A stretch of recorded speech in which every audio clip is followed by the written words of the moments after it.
Então agora vamos falar de culicídios.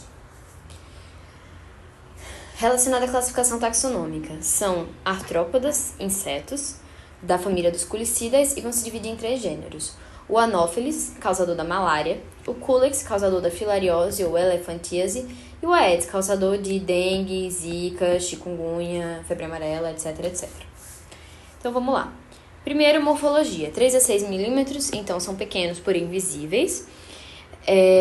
Os palpos também dão para ver. Os palpos são estruturas que ajudam a localizar, a eles a se localizarem, se orientarem no espaço, certo? Eles vão estar localizados na cabeça.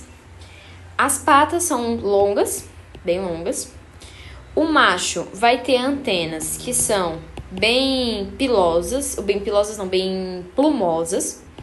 Então, bem cheias dos pelinhos e se alimentam de néctar. A fêmea vai ter antenas que são pilosas. Tem pelos? Tem, mas não na mesma quantidade que a dos machos. E elas vão se alimentar de sangue. E esse sangue é retirado do hospedeiro, do hospedeiro via fascículo. Do hospedeiro não, enfim. Via fascículo, que é uma estrutura que fica adjacente, fica dentro da probóscide e é menor do que a probóscide para gerar menos dor. Então, vamos lá falar do ciclo geral e depois das diferenças entre cada um dos gêneros, entre o Anopheles, o Culex e o Aedes. Então, aqui a gente tem um adulto. O adulto vai ovipor na água, e esse ovipor na água é a característica dos mosquitos.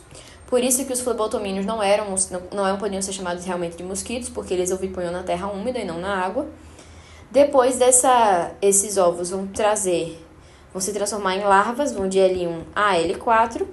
Então, pupa, e a pupa vai eclodir novamente no adulto. Então, portanto, a gente vai encontrar nos culicídios uma metamorfose completa.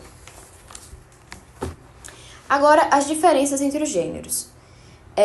Primeiro, as fêmeas adultas do Culex e do Aedes vão ter um palpo mais curto, e do Anopheles vão ter um palpo mais longo. Lembrando que aqui no meio a gente tem a probóscide, aqui nos cantos das antenas, e então, medialmente, a gente tem os palpos. Já no macho, o palpo do Culex e do Aedes vai ser longo, mas o palpo do Anopheles, além de longo, ele tem uma clava no final. Ele tem uma estrutura mais abaulada. Então, tem essa diferença. Culex, Aedes, na fêmea, palpo curto. O Anopheles, palpo longo. E no macho, palpo longo e Anopheles, palpo em clava. Sobre os ovos e as larvas, que também vão trazer diferenças entre os gêneros. O Anopheles vai ovipor em água limpa. Sempre água muito limpa. E na superfície dessa água, então ele vai ter estruturas nos ovos chamados de flutuadores, para que se sustentem os ovos na superfície dessa água. Além disso, suas larvas, como estão em água muito limpa, não vão precisar de nenhuma estrutura respiratória, elas respiram diretamente na superfície. Já o Aedes tem uma água mais ou menos limpa, água mesmo de casa, assim, e eles vão ovipor na parede do recipiente. Então, eles precisam de um recipiente, como um vaso, o pneu, é sempre na parede.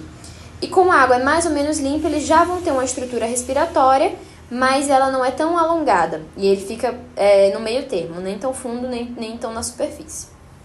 Já o Culex, ele fica em água realmente podre, em água bem suja. E aí ele coloca os ovos todos juntinhos, são ovos em jangada, também é uma outra estrutura para que não afunde. Uma alternativa aos flutuadores. E o sifão, eles têm um sifão respiratório, porque como a água é podre, eles vão precisar de uma estrutura que conecte diretamente à superfície atmosférica. E aí eles têm um sifão respiratório já bem completo. Além disso, o Anopheles é o bicho, eu gosto de lembrar dele porque ele é o mais esquisito. Então, o ovo é colocado de jangada, a fêmea tem um palpo muito longo, que é incomum, tem uma clava, todas as estruturas são bem esquisitas e são relacionadas ao Anopheles. Então, o pouso dele também é esquisito, é um pouso inclinado. Já o Aedes pousa normalmente, paralelamente, só que o último pé de pata, o terceiro pé de pata, não toca na superfície. E por último, o Culex é um pouso normal. Ele pousa na água podre mesmo e aí vai conseguir colocar as 3 patinhas na superfície. Então vamos lá. Características agora um por um na parte final. O Anopheles, então, como já falado, ele é o vetor da malária. A picada dele acontece mais no crepúsculo matutino e vespertino. A Darlinge é a espécie mais comum. E como eles precisam de água muito limpa, eles têm uma mania de ovipor em bromélias, porque na bromélia vem a chuva e a água se deposita nessa folha e se acumula uma água diretamente da chuva, que já é considerada bem limpa. Anopheles. Já o Aedes é o vetor de muitos acometimentos da febre amarela, da zika, da dengue, da chikungunya. E o habitat dele é diurno, então ele vai normalmente picar pelo dia. Só uma observação é que esse é o único tipo de vetor conhecido que tem transmissão transovariana. Então, uma fêmea infectada já vai trazer ovos infectados pela dengue. E por último, o Culex, que é o vetor da elefantíase e da filariose, que é uma estrutura que vai cometer os linfonodos fortemente.